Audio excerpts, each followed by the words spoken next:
Hello. Today I want to make a quick life update and like how this weekend went because I had a really fun weekend. I went to Evo this weekend. It was super fun. Here's the Evo pass, and I really enjoyed it. And I want to talk about it, just my experiences with it and how it went because it was a really awesome event. So first thing about Evo was it was ho- I mainly went to enter Rivals of Ether, or the second game, and a lot of it was in off-brand games was doing a promotion where they gave a lot of people free entrance. Now I already paid for mine before I went, but two of my friends were trying to go, and one of them managed to get it, and the other was going to get it. Though those are my friends Michael and Keith. Um, Now for Keith, he was unsure about going, even though like he he has practiced Raster, and his Raster is way better than my Zetaburn. And I had to go, and he was like, "Oh, I'm not sure I want to go and like make the trip and how much money it is." And I was like, "Dude, not only is Evo free, at least the entry to Evo completely free to you, but Rivals might not happen next year. Like they might not have Rivals of Ether 2 if development dies out, which I hope it never does. But I'm like, please go. And it's less money than it would be next year. What if Ludwig doesn't do the free Evo thing? What if it's just this year? This year is like, if you're gonna go 1 year, please go this year. And I had to convince him, and I even got my friend Michael, the guy I mentioned earlier. He was actually able to host us because he lives in Las Vegas, so we were able to completely not have to pay for a hotel whatsoever. So that was really awesome, and basically the whole setup was really good. I wish I got the free entry to Evo, but whatever. I especially need it because I'm kind of draining out on money. Um, so to start things off, the airplane tickets were the airplane was just one hell of a mess getting there. So first of all, I made the mistake where you're allowed one carry-on, and I thought my suitcase was small enough to be carried onto the flight, and I was wrong. So I basically lost $100.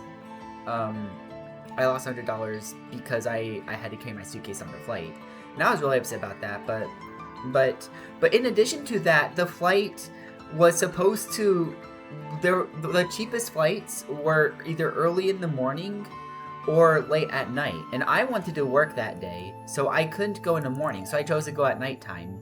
And I figured Michael, he's a late night owl anyway, so he would probably be more fine picking me up then.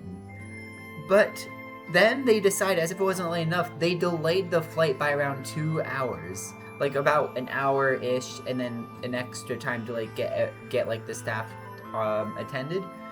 So then, after the flight was delayed, Keith was supposed to meet up with me later, and his flight was delayed longer than mine. So I got to the Las Vegas airport around like 11:30, and Keith got there around 12:30.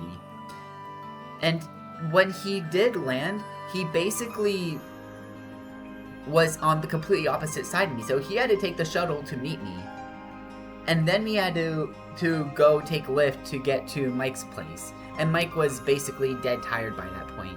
So that was just Thursday was just a complete mess. And for Friday, I had to start playing at 11 o'clock in the morning too. So so I went to sleep at 2, and I woke up at 11. Or, sorry, I started my pool 11. I basically had to wake up around like 7 or 8-ish to get ready. Um, but it was cool. And then for that morning, Michael made some breakfast and stuff for all of us. So like we didn't have to pay for breakfast or anything.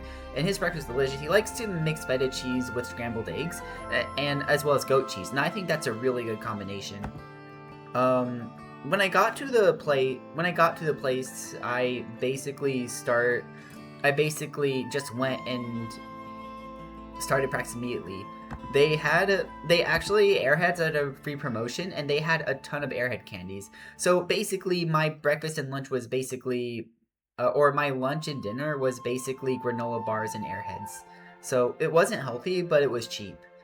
So when I started playing, I played against I went a total of 2-2, and I used Zetaburn for it. I actually my first opponent was a was a developer of the game. Though he was being pretty honest, he was like going, "Oh, I'm the second worst player in the dev teams," and I did beat him pretty convincingly. I'd say he was probably around like high silver, mid goldish. I don't know for sure, but he was in a great mood and he advertised for me to go to the rivals booth and try out the new character, and that was really awesome. Um, so so then basically I also watched my friends play out their brackets. I went 2-2, and the people I lost against was there was this really good fleet player, and he beat me. And then I lost to this guy named Mike Drop who used Slade, and he had this really good thing where he would like do down throws and he would tech chase reaction. And every time I tried to approach him, he would like mix up throwing projectiles and shielding. So it was really hard to get in. So the guy did beat me even though I was using Zetaburn. And when I watched Mike and Keith play, Keith actually made it out of his bracket. He had to fight. He lost against the first person who's Olympia. He wasn't properly warmed up, but then he beat this Abza. He beat a Zetaburn who like played without using Shine very much. So Keith won that one pretty easily. And I forget who else he played, but then he eventually, his last opponent was La Reina. And this guy was pretty good. He had a good, like, offensive, he had a good way of being offensive with his share. And Keith was able to beat him. Not by much. It took everything he had, but he eventually got, like, the special command grab, tossed him downward, chased him, and did up special. And I thought that was pretty cool. He got out. Michael almost got out, but he lost to a La Reina because he barely missed edge guarding because he was trying to play too safe, and the guy eventually got the upper hand. I also tried out some of the new arcade games too. Let me think. Probably there was. Let me think. Oh, so the main game I played was a game called Fist of the North Star. Let's see if I can find it.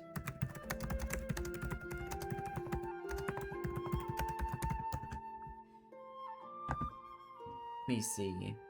Where is it? Where is it?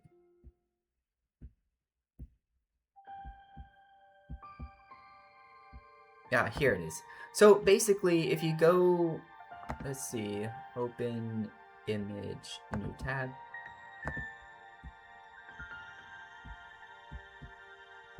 Let's see here. So basically, this is what it looked like. You basically had to put your hands in these little black things here, and they were basically your fists. And the way the arcade machine worked was there was like these targets, and they would come up to you, and you had to time your punches right. And it was pretty fun. I enjoyed that game. There are a whole bunch of others, but I also played some DDR, and that's one of my favorite games. Let's see. And that was pretty much it for that Friday. It was pretty fun. It was mostly tournament matches, and then Saturday and Sunday was like just checking out everything, watching top 8s and stuff. But I wanted to talk to you guys about the new character. So let's see if I can put myself down here. Show this. Let's see. So Gooey, here's a new character. I want to talk to you guys about him. If you this guy is basically low-key like Jigglypuff, and I'll explain what some of this stuff does with him. We made it! So basically what he did there... We made it! So when he does his triple jab there, he automatically goes up in the air, and he bait that triple jab might as well be a free nair. Like that nair, I swear comes out frame 3. Like it's really good. And in addition to it, so see how he rolls there? So that comes when you use your neutral air and you land with it. And so it can combo. So it's kind of like how Arcane, when he does his nair, sometimes he can like bounce on the ground. So this guy rolls on the ground. And then he did mirror jump back there, and then that's nair. And obviously that was bad DI, but still you can tell this guy kind of plays like Jigglypuff. So okay, this thing, this side B. So let's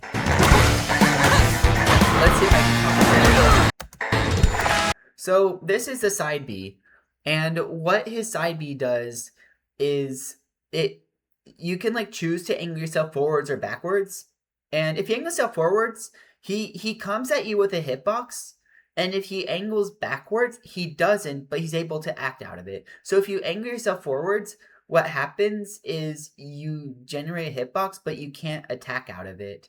So you're kind of rushing at your opponent. But as you can see here, if he launches himself backwards, he's able to attack with it.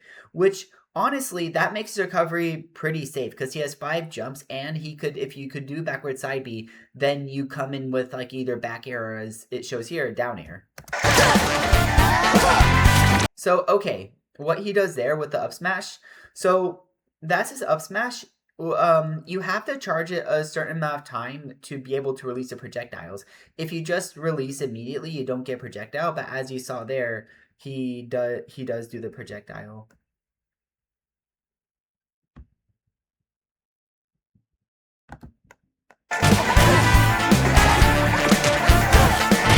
So that was pretty cool. So that's his up special. He has Yoshi's egg toss as his up special, and as you saw there, he aerial glide tossed it downward and then comboed out of it. That's pretty cool. I don't know how useful that would be, but that's a pretty cool thing for items. Now keep in mind with the egg toss, he can you can parry. So you can parry those. So if you try to toss eggs at your opponent like that and they're on the ground, if they parry you, you'll be put into parry stun. So you have to be careful with that. Come play with us.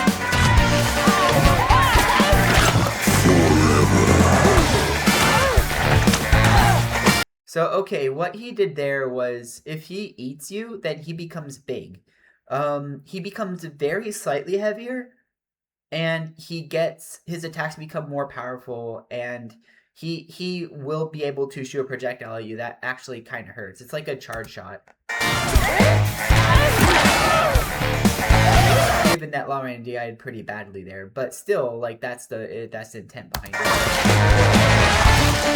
So okay, that down special. So when you do down special and you hit your opponent, you create a slime thing here. And what that slime does is it captures your opponent. And honestly, I think that's pretty free. Like, compare it to Lox using his side B. When Lox does his side B, he puts you in a tech chase scenario. This guy, you can like hit people as soon as they're into it. So honestly, that's pretty strong. You can also, so if you toss your projectile in that thing, it will reactivate the hands. Wait, don't go! So what he did there was, that was Geb special. If you hit someone, you create like the little slime thing. With the voice, the little kid voice is basically the duck, and the big voice is like the slime that came with him when he got reborn as a toxic slime thing.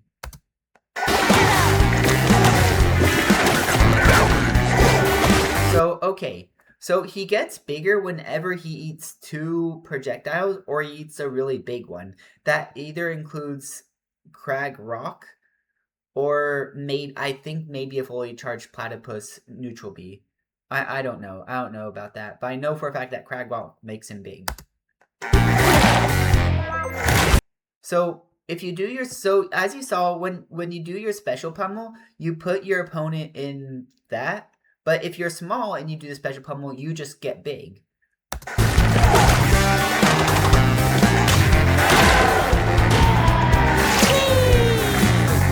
That was fun!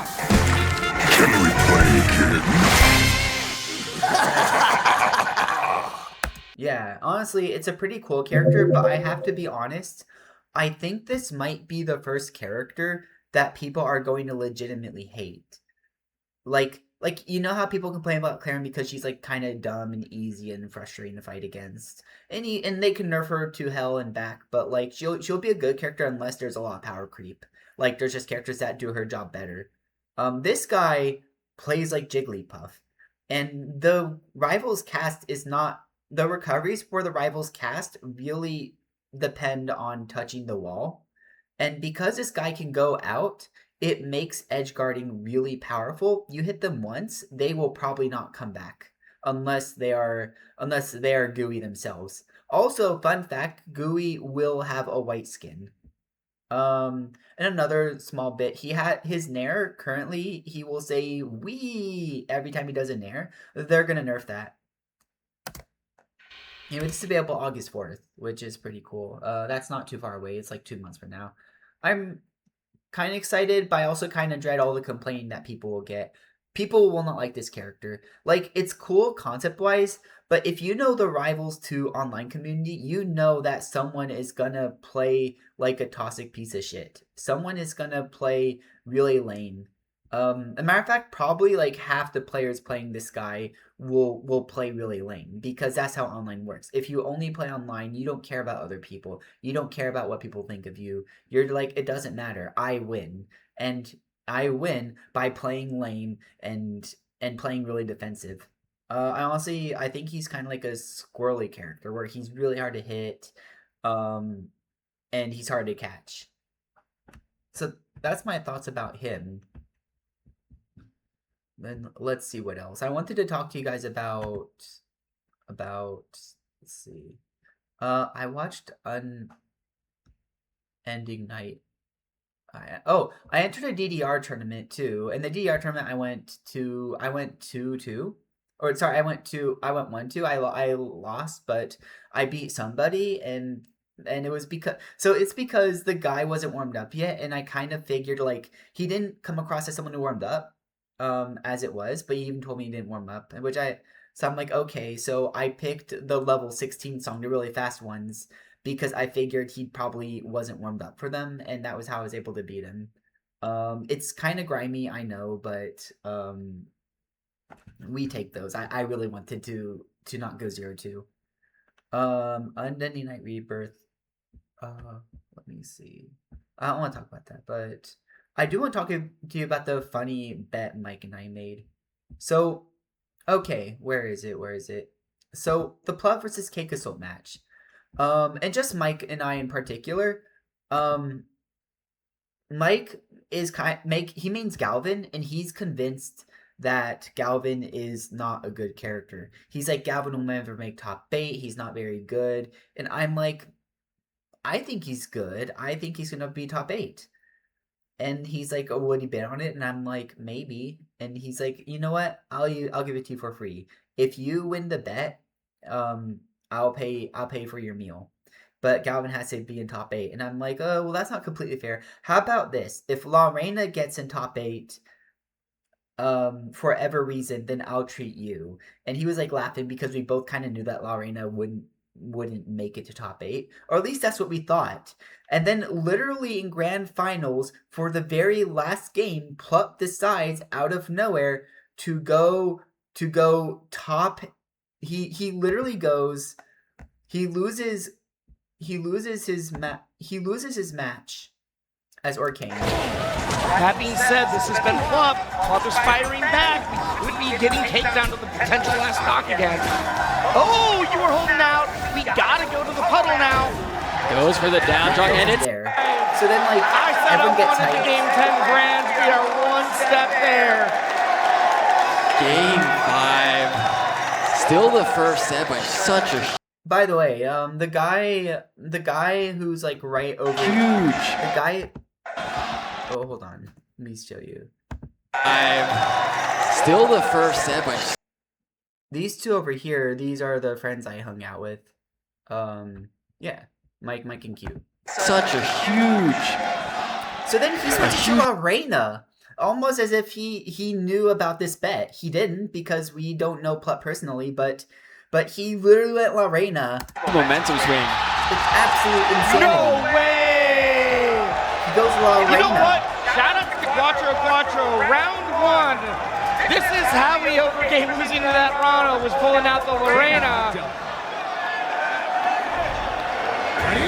This would be an insane way for Plup. And then like Plup fucking wins by doing this shit.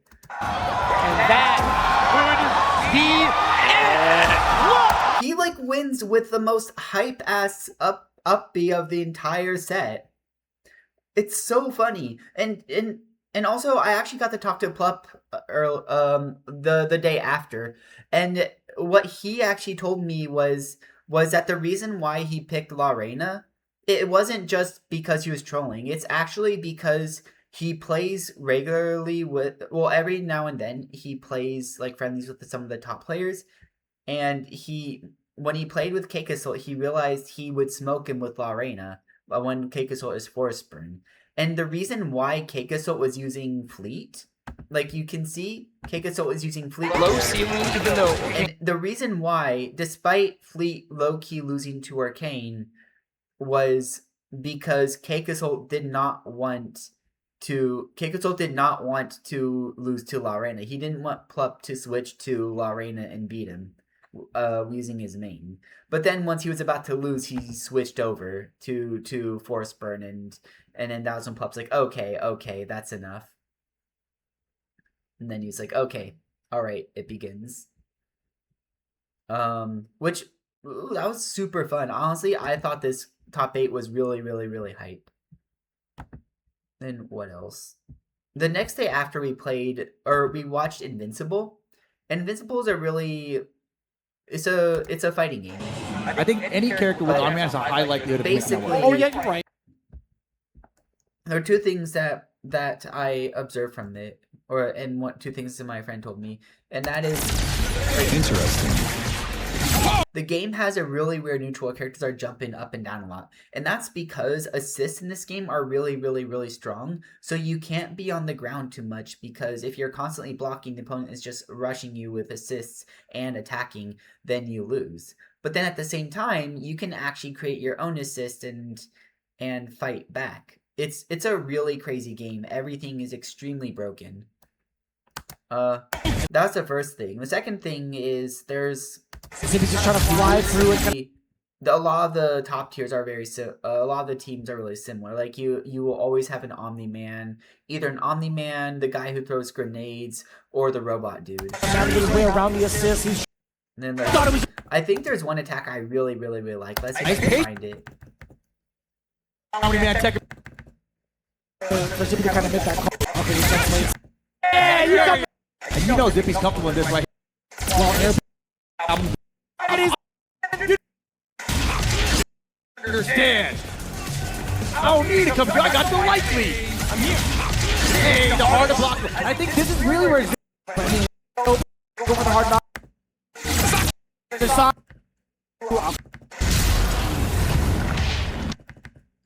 Robot will get way too much I health. guess I can't really find it, but basically he does have an attack. Let's see if I can find it real quick. There it is. Yes, this attack here. Another finale. Immediately afterwards, Akari on the board tying it up. That's so funny that this happens, and every time this guy did it, the whole audience gave the players a middle finger and yelled that out too. It was so funny. I actually, that makes up for everything bad about the game. It's that special. It is so funny. And that was like something I want to talk about. Oh, also one more thing. I got really drunk during top 8. And the drinking game was this: drink every time an up smash purples an opponent. And this match in particular screwed me over because Abs is floaty. So the easiest way to kill her is to do a up smash. Let's see if I can find it. Are you able to damage?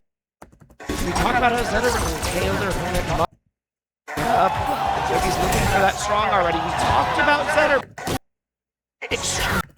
Thunderline.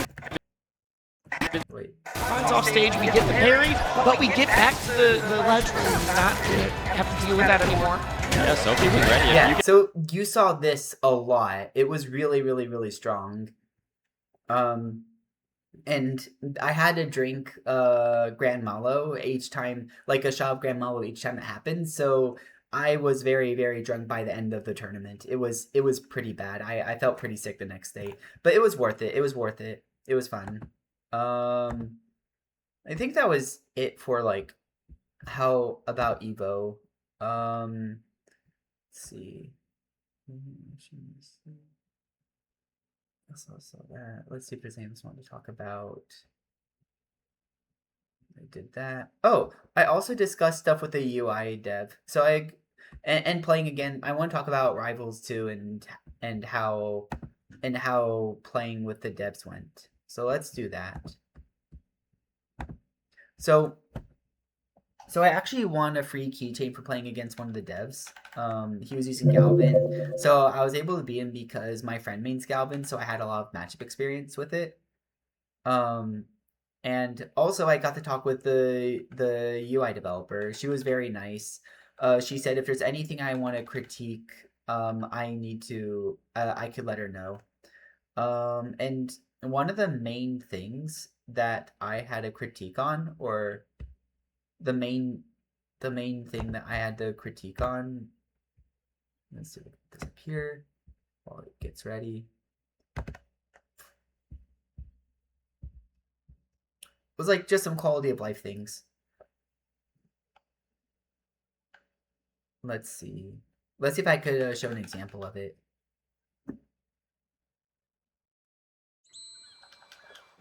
Rivals of Aether 2.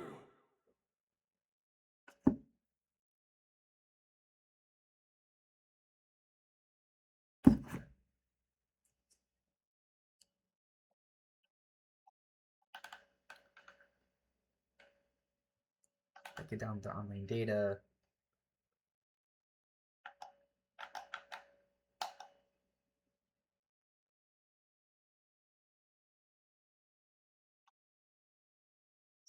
That's weird. It's like the game's frozen. Oh, there it is. Should probably turn off the. Give me a second. Yeah, let me. Because it doesn't matter. I can keep the VPN on. It's fine. It's only if I play online where it's really bad. Yeah, I could still show you guys some of the stuff some of the stuff I noted that could be better. Yeah, she was nice. And it's funny. So for Saturday, they had two tables or two TVs with GUI on them. So there was just a lot of us who wanted to play GUI, and most of the time it's free for us, but every now and then I get like a single game or like a one-on-one with someone. Or let's go arcade, or let's go to versus. Training mode.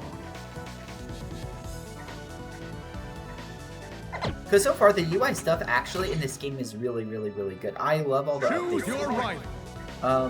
But the first thing I pointed out was this. Random. So in Rivals 1, you had the option of going to like your options, and you had a way of having random exclude certain characters. So let's say you wanted to play random, but you didn't want to play your main because you were picked random so you could have some variety. You could do that in Rivals 1. You can't do that in Rivals 2 yet, and I explained that to her, and I think that would be really cool to have that as an option. She told me she said she was actually hired 2 months before the game's release. So she didn't have enough time to really like come up with all the ideas, which is fine. It makes sense. I also, in addition to that, I also told her I wanted like a roulette option. So like there's random, but it'd be cool if there's a button here that said roulette. So when you picked it, like let's say press A here, it would randomly like zoom into here or like one of the characters. That way, let's say you pick a character. Let's say it picked random and you accidentally got Raster, right? You could immediately press back and pick roulette again. That way you don't have to commit. Let's say you pick random. You don't have to, let's say, you press start, right? And you're like, oh, I don't want to play Fleet. Instead of having to go back and do this, it would be kind of cool if you could just go back and then press roulette. Like, I think that would be really cool, really cool addition. The other thing, and I notice this a lot in tournament, if you're in a tournament and you pick and you want to enter a new name, if a lot of times there's so many names that you have to end up deleting. And one thing I think would be cool is if either the game automatically deletes the bottommost name or gives you the option. Like, let's say you enter your name, right? And it would be cool if right after you enter the name, the game says there's the list is too full. Would you like to delete the name on the bottom? Then you could press yes, and then you replace that name with yours.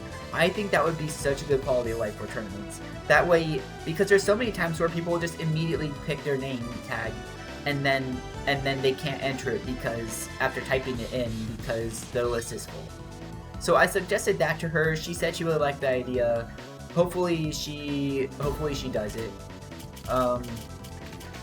So those are the main things I talked to her about. I wanted to talk to more of the devs, but I didn't get to talk to any of them about balance, which, I mean, to be fair, I'm sure like people already hassle them a lot about balancing. I'm sure they're probably tired of hearing it. I can guarantee they're tired of people saying, "Oh, Zedder needs nerfs." He does. Honestly, being good for over a year is pretty damning. Though I do think I get it. Like if Zedder, like let's say Zedder got nerfed, he's no longer top tier, then you would see more Clarence, you would see more Loxes, you would see more Fleets, you'd see all the you would see more Abzas, you see more Rasters, because there's no Zedderburn to be like, oh, well I can punish you hard for making mistakes. So they're like, I can just play the game of Battle of Attrition.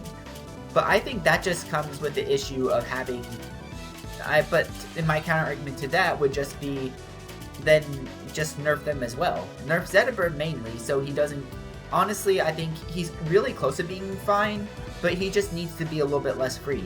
Down throw to up smash is pretty free on floaties for the most part. Up throw is a really powerful combo move, and I think that could use a little bit of a Clarence nerf. Like Clarence up throw, you have to like time it better. Zedderburn I think needs similar treatment. And I think the side B absolutely needs lag and stuff. Like that move is way too free for what it's supposed to do. But speaking of Zedderburn, I actually learned a couple of things about him. So I'll like show you what I learned a bit. And also regarding the video that I made last time. Ready? Go! So last time I was talking about how like this platform really is like good. And I got to try it out for a tournament. And truthfully, I don't know. I think it's still too slow, like I said in that video. But one thing I have learned for edge guarding, if they are very close to the ledge, this is still really good.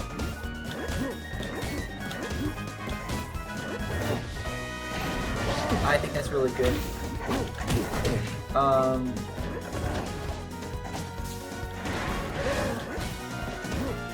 Like I think this is really good. But also, one thing I've noticed and I've tried to do more is full powered shines. Like just trying to catch people with it. So like let's say they're down here, right? I think if I shine here, I think that's like really good.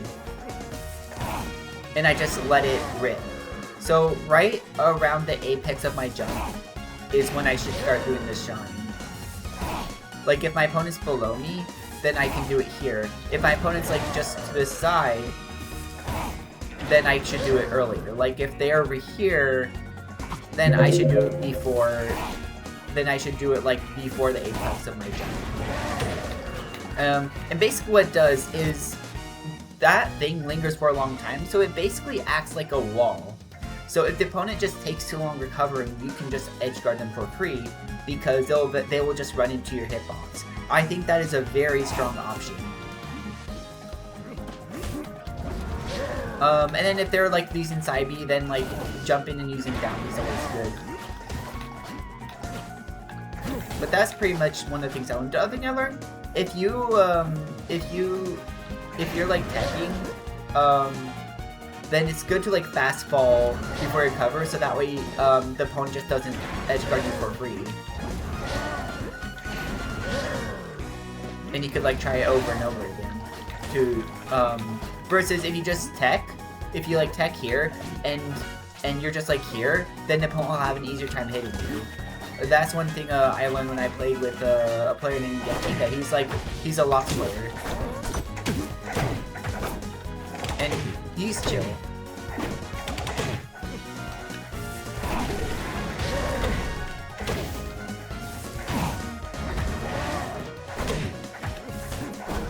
I'll show you here. So he's around.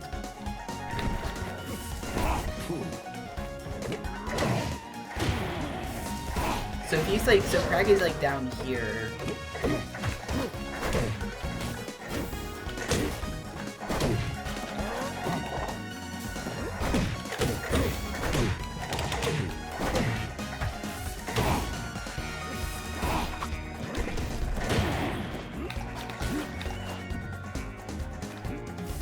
And you can also fast forward too. So like if your opponent is like lower, then you can fast forward it, depending on like what you see with your eyes and stuff. And then lastly, one thing I learned about using Zetaburn, if you're using Shine, it's better to use the C stick to do your aerials from the Shine instead of your attack buttons. That way you can like they can do like Shine aerials easier. Whereas if you try to go like this, that's just